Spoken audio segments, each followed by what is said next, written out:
Well, hi everybody. It's Poppa again. Good to see you.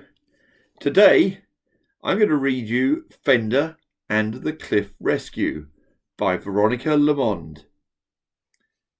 So this is the story about Fender, who is one of my favourite things, a Land Rover Defender. So Fender and the Cliff Rescue. Dan and Fender drove up the cliff track to work. "We need to check the coast path today, Fender," said Dan. "Part of the cliff has crumbled away in the storms." "That looks dangerous," thought Fender when he saw the cliff. Dan put up a barrier to stop people walking along the crumbling steps. "I'll move the path back to where it's safe to walk," he said. Dan got out everything he needed for the day's work.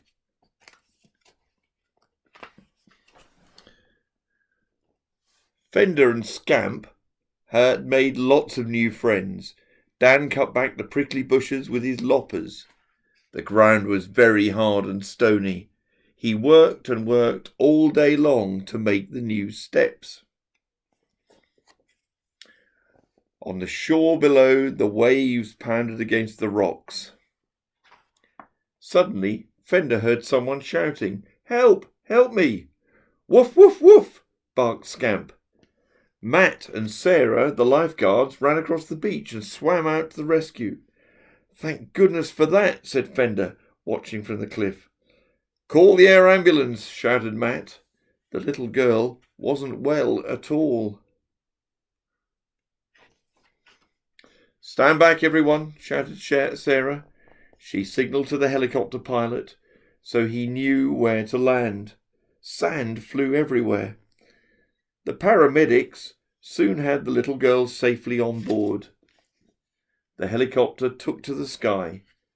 Thwop, thwop, thwop, thwop.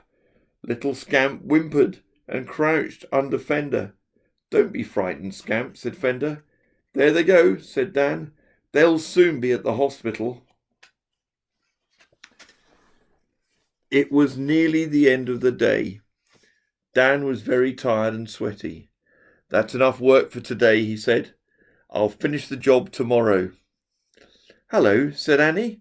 "I was swimming in the sea and saw you working up here." "What a good job you're doing, Dan," she said. Fender felt very proud of Dan's hard work.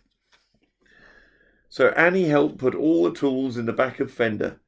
Then she had a quick chat with Matt on her phone. "The little girl is recovering in hospital," he said. "That's very good news," said Dan. Let's go for a drive up the coast," suggested Annie. "If we're lucky, we might see some puffins on the cliffs."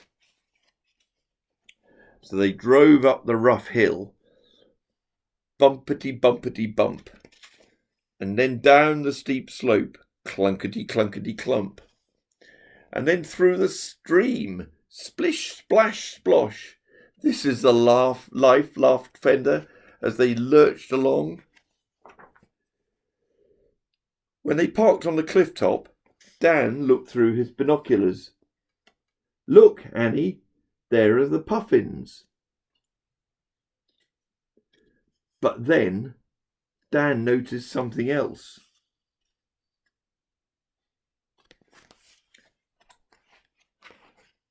Through his binoculars, he saw Jack and Katie waving wildly at them.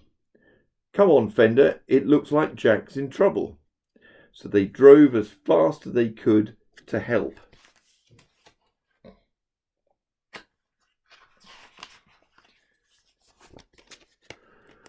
"We were out walking," said Jack, "when Molly chased a rabbit and fell over the edge." They looked over the cliff. Molly stared up at them. She stood shaking on a narrow ledge. "I've got my climbing gear and a winch," said Dan. He opened Fender's back door. "I'll put Molly in this," he said, pulling out an old fishing net. "You'll need help with this rescue," said Fender. You'll need to help with this rescue, Fender, said Dan. He strapped the winch to Fender's chassis, and then he clipped it on to his climbing harness. Annie let out the winch as Dan lowered himself over the cliff. Poor Molly whimpered with fear. She was very glad to see Dan, but she was too frightened to wag her tail. The tide was coming in. Dan gently put her in the net and attached it to his belt. "Okay, we're ready," he shouted. Annie started winding in the winch while Jack gave some directions. "Woof, woof, woof," barked Scamp, worried about her friend. At last, Dan and Molly were brought safely up the cliff face.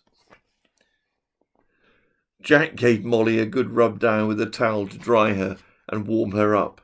"We'll give you a lift to the car park," said Dan. "Landy will be wondering where you are." Landy was really pleased to see them all. "Fender has been a real hero," said Jack. "Well done, Fender," said Dan. "You did a rescue just like the helicopter."